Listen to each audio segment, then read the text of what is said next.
பணம் வேணும். அதாவது பணமே வேண்டாம்னு சொல்றவங்களாம் நிறைய பணம் வச்சிருக்காங்க. அதையும் நம்ம கவனிச்சுக்கணும். 24 மணி நேரம் நம்மள உழைங்கன்னு சொல்றவங்க யாரும் 24 மணி நேரம் உழைக்கிறதெல்லாம் கிடையாது. அவங்களாம் சண்டே நிம்மதியா தூங்குறாங்க, மத்தியானம் கரிசோறு சாப்பிட்றாங்க, வருஷத்துக்கு ஒரு தடவை ஃபாரின் போயிடுறாங்க, சந்தோஷமா கால்ஃப் கிளப்ல விளையாடிட்டு தான் இருக்காங்க. ஸோ பணமே வேண்டாம்னு சொல்லக்கூடிய அளவு நம்ம வளர்ந்துருக்கோமா அப்படிங்கிறதுலாம் எனக்கு தெரியல. பணமே வேண்டாம் என்று சொல்லுவது தனிநபர் சம்பந்தப்பட்ட முடிவு. ஒன்று உங்களுக்கு அதிகமாக இருக்கிறது வேண்டாம்னு தோணும். எனக்கு அதுவே வரலைங்கிறப்ப பணம் என்பது ஒரு முக்கியம் தான். ஆனா படிப்பு பணத்தை மட்டுமே ஈட்டுவதற்கான முயற்சி நீங்க நம்ப ஆரம்பிச்சிட்டீங்கன்னா உங்களுக்கு படிப்பு மேல மரியாதை போயிடும். ஒன்று. ரெண்டாவது, வெறும் பணம் மட்டும் தான் அதுல இருந்து கிடைக்கும். அப்புறம் உங்களுக்கு சின்ன வயசுல பெருசாலாம் ஒரு பெரிய இதெல்லாம் இருக்காது. நான் 7,000 ரூபாய் சம்பாதிக்கிறப்ப என்னுடைய பெரிய டார்கெட்டே ஒரு 10,000 ரூபாய் சம்பாதிச்சேன். சென்னைக்கு வரப்ப தான் நினைச்சேன் 10,000 ரூபாய் சம்பாதிக்கணும் லைஃப்ல.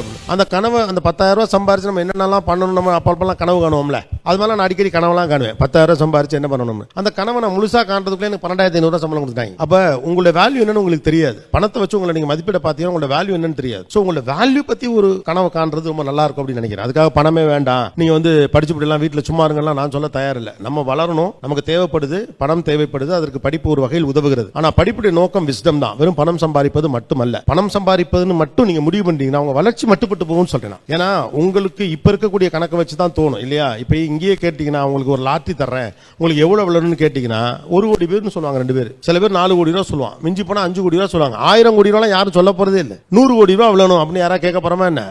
அதெல்லாம் வேண்டாப்பா, நம்ம சிம்பிளா இருப்போம். 100 கோடி வச்சுக்கிட்டு என்ன பண்றது நமக்கு தெரியாது. நமக்கு 1 கோடி ரூபாய்னா நம்மகிட்ட ஒரு கணக்கு இருக்கு. 30 லட்ச ரூபாய் கணக்கு இருக்கு, அதை அடைச்சிருவோம். 30 சுடிதாரு, 30 பேண்ட் சட்டை. கல்யாணம் ஒன்று சிம்பிளா நீட்டா முடிச்சுட்டு 20 லட்ச ரூபாய் பேங்க்ல பிக்ஸட் டெபாசிட்ல போட்டா பேசாம இருக்கலாம். அவ்வளவுதான். 1 லட்ச ரூபாய் கணக்கு வச்சிருக்கோம். அப்ப பணத்தை வச்சிருக்கப்ப கணக்கு வரும், விஸ்டம் வச்சிருக்கப்ப உங்க வேல்யூ வரும். உங்க வேல்யூ 100 கோடியா இருக்கலாம், உங்க வேல்யூ 10,000 கோடியா இருக்கலாம். உங்க வேல்யூ எல்லாருக்குமே ஆளுக்கு 1 கோடி சம்பாரிச்சு கொடுக்கக்கூடிய அளவு கெப்பாசிட்டி உள்ள ஆளா நீங்க இருக்கலாம்.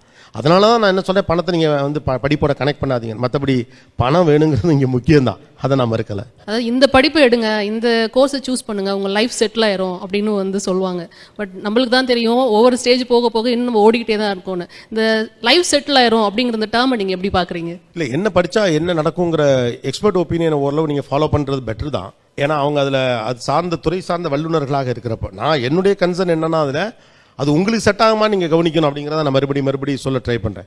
ரெண்டாவது, நீங்க கேட்டது லைஃப்ல செட்டில் ஆகுறது. Okay, how many people think that I am settle in my life? நீங்க செட்டில் ஆயிட்டீங்கன்னு யாரெல்லாம் நினைக்கிறீங்க? நான் நினைக்கிறேன் கீழே ஒருத்தர் இருப்பான், மேல இருக்கவங்க எல்லாம் செட்டில் ஆயிட்டாங்க அப்படின்னு நினைச்சு. இந்த மண்டபத்தோட ஓனர் செட்டில் ஆயிட்டாருன்னு நம்ம நினைச்சிட்டு இருப்போம்ல, அவர் இந்த பக்கத்து ரூம்ல இருந்தாருன்னா போய் கேளுங்க. அட ஏன் தம்பி, என் கதையை 10 நாள் இங்க போட்டு சொல்லலாம். இந்த ஏரியால ஒரு செல்வந்தர் இருப்பாரு, லைஃப்ல யாருமே செட்டில் ஆகுறது கிடையாது. செட்டில் ஆயிட்டா லைஃப் போர் அடிச்சிடும். Don't try to settle, try to proceed. அதென்ன செட்டில் ஆகிறது? செட்டில் ஆகிறதுக்கான டேர்ம்ஸ் மாறிக்கிட்டே இருக்குல்ல.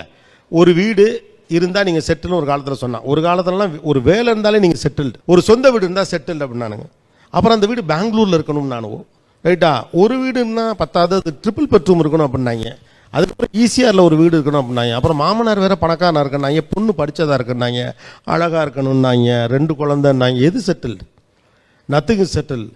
மைண்ட் அளவில் நீங்கள் செட்டில்டாக ஃபீல் பண்ணீங்கன்னா, கன்வின்சிங்காக ஃபீல் பண்ணீங்கன்னா, திருப்தியாக இருந்தீங்கன்னா அதுதான் செட்டில்டு. அது 10 லட்சத்துலேயும் நடக்கலாம், 10 கோடியிலையும் நடக்கலாம். செட்டில் ஆகலாம் ட்ரை பண்ணாதீங்க.